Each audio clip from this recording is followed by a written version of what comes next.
E o 10 na TV faz hoje a segunda entrevista da série sabatina com os candidatos ao governo do estado que disputam o segundo turno.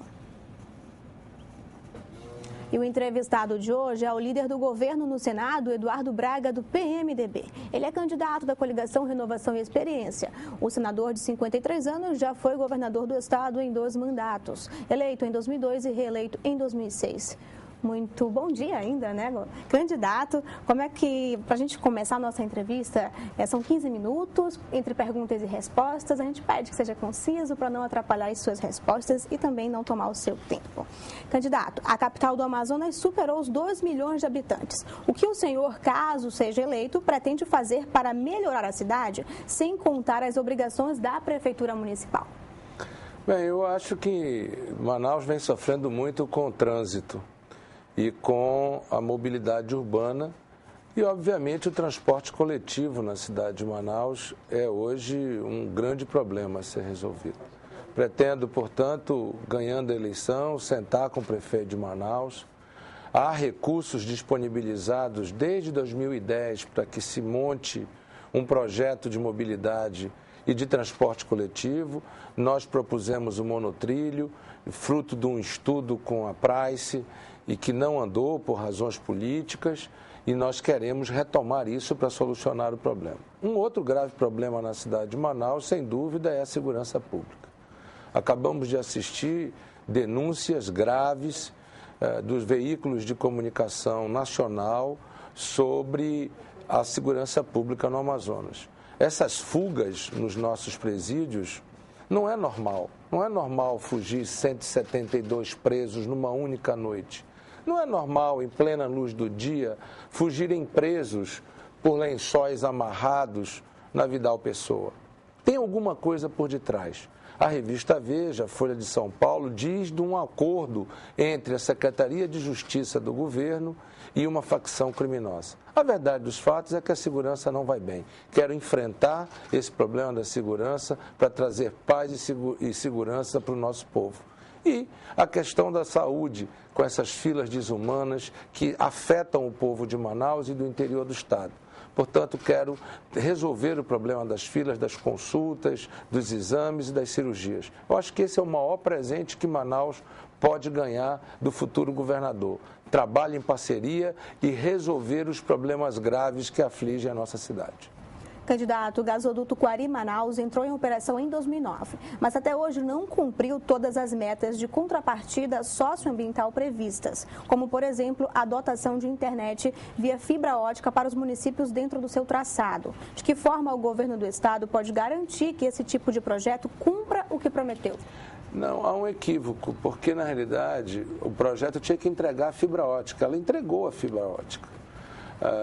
O que precisa agora é estabelecer uma operação e uma distribuição da fibra ótica nos municípios. Isso não compete ao gasoduto fazer, isso compete ou ao governo do estado ou a alguma operadora fazer.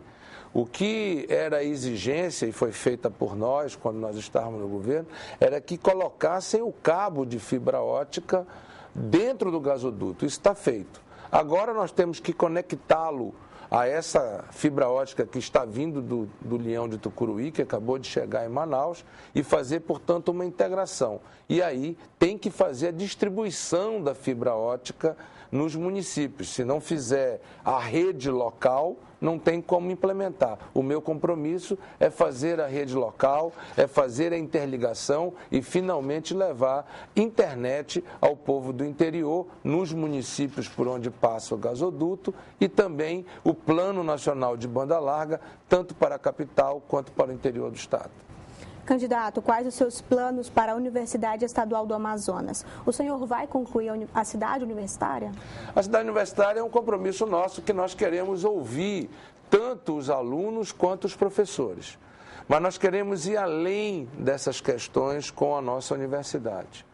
A UEA é uma prioridade. Quando eu cheguei no governo da outra vez, a UEA tinha apenas 2 anos de existência, 2.000 alunos. Eu entreguei para o meu sucessor com 30.000 alunos. portanto, de forma consolidada, mas o grande desafio é que, em que pese o crescimento da UEA, milhares de jovens entram nas universidades particulares e não conseguem pagar as suas mensalidades. Por causa do valor, por causa das dificuldades salariais, o governo do estado vai lançar um programa chamado ProUni Amazonense de 15 mil bolsas anuais, são 60 mil bolsas em 4 anos de governo, para realizar o sonho de milhares de jovens que entram nas universidades, mas não conseguem pagar a sua mensalidade, não conseguem fazer as provas como consequência e acabam não se formando. Portanto, além de consolidar mais uma vez a UEA, nós vamos ampliar com um programa de bolsa universitária para 60 mil jovens no estado do Amazonas. Ao contrário de outros estados que possuem estradas, o Amazonas depende de suas vias fluviais para o transporte de pessoas e cargas. Mas os incentivos à indústria da construção naval e ao setor de serviços de transporte fluvial para quem já atua na área são quase inexistentes. Qual a sua proposta para esse setor tão importante para a nossa economia? Precisamos ampliar muito esses incentivos. É bem verdade que nós temos uma vocação para essa área.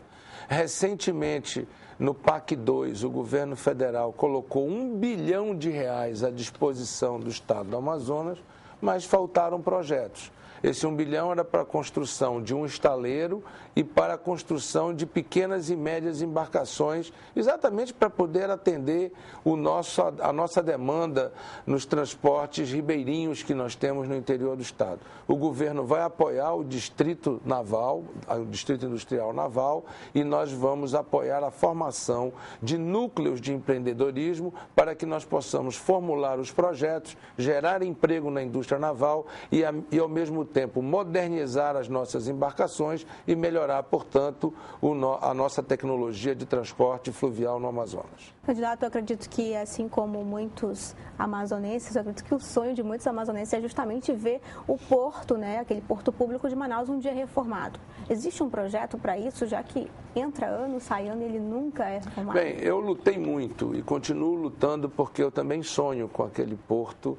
E não só com o porto, eu sonho com o centro da cidade de Manaus, redesenhado, com uma reengenharia, resgatando a memória da cidade de Manaus. Fiz boa parte disso com o Prosamin, está aí o Parque Jefferson Pérez, o Igarapé de Manaus e tantos outros que fiz no centro da cidade. Está abandonado, é verdade, e nós queremos retomar e fazer isso. Mas eu também queria falar um pouquinho sobre o Distrito Industrial. Eu estou muito preocupado porque eu tenho visto a perda de empregos no Distrito Industrial. E não vejo uma reação do governo do estado no sentido de preservar esses empregos, principalmente no polo de 2 rodas e no polo de bicicletas. Portanto, eu quero aqui pedir a sua reflexão. Você que no próximo domingo agora vai decidir, através do seu voto, o nosso destino. Pense de que nós não podemos continuar com essa situação da segurança.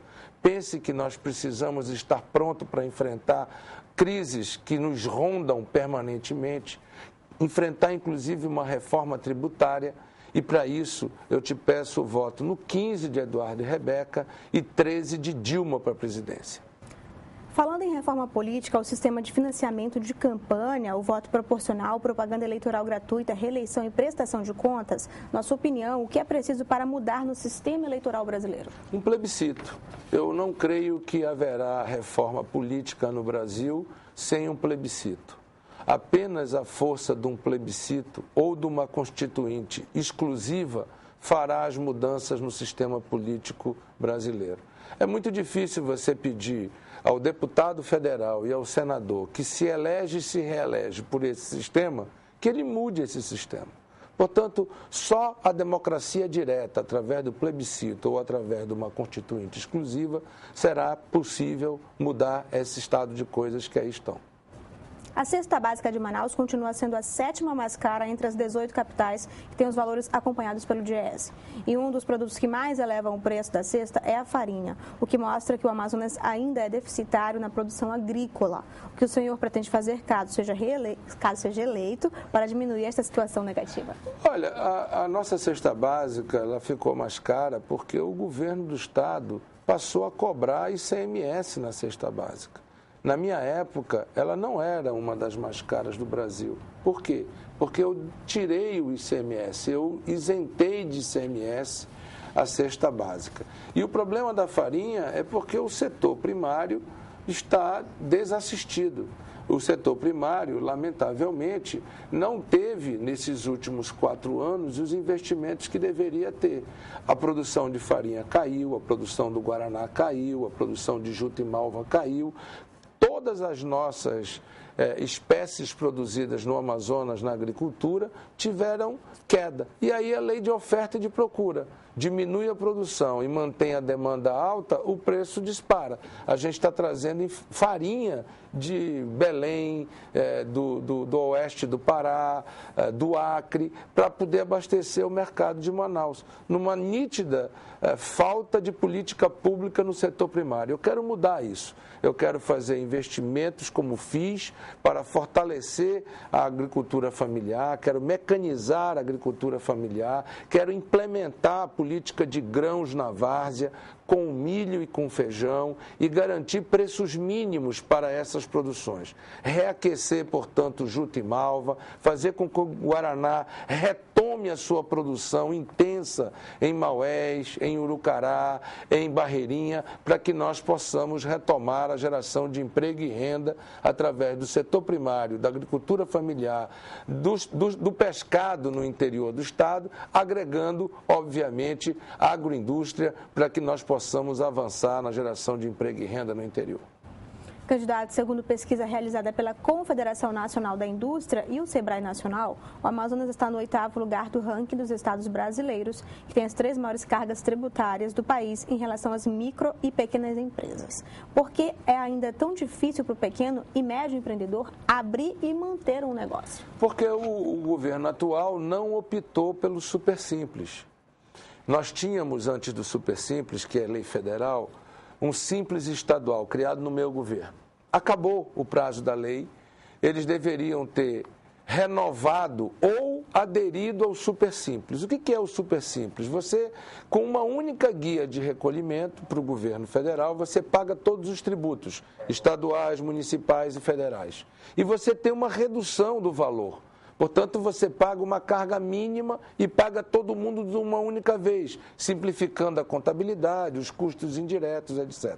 Chego no governo e a minha primeira medida é combater a burocracia e aderir ao super simples nacional, fazendo com que nós tenhamos condições de apoiar a micro e pequena empresa. E, ao mesmo tempo, com a AFEAM, abrir crédito prioritariamente para as micro e pequenas empresas. Assim, nós vamos gerar muitos empregos para pessoas que vão trabalhar em micro e pequenos empreendimentos, salão de beleza, padaria, confeitaria, pequenos restaurantes, lanchonetes, pequenas indústrias de confecção que a gente vê muito pelos bairros. Portanto, nós vamos estimular muito a micro e pequena empresa.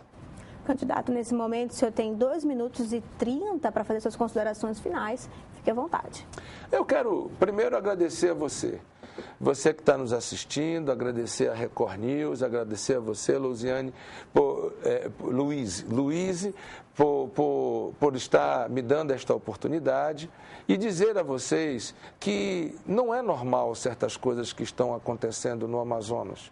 Reflita sobre isso. Não é normal ter fuga em presídios, como nós estamos tendo aqui. Não é normal ver uma rebelião em Parintins, onde presos são decapitados. Não é normal ver um subsecretário de Justiça sentando à mesa para fazer acordo com um chefe de facção criminosa. Isso não é normal. Não é normal Manaus ser a 31ª cidade mais violenta do mundo. A eleição acaba nesse domingo. Nós não teremos mais os debates, que lamentavelmente no segundo turno só tivemos um. Mas a vida vai continuar. O problema de segurança precisará ser resolvido. A questão da Zona Franca precisará ser enfrentada.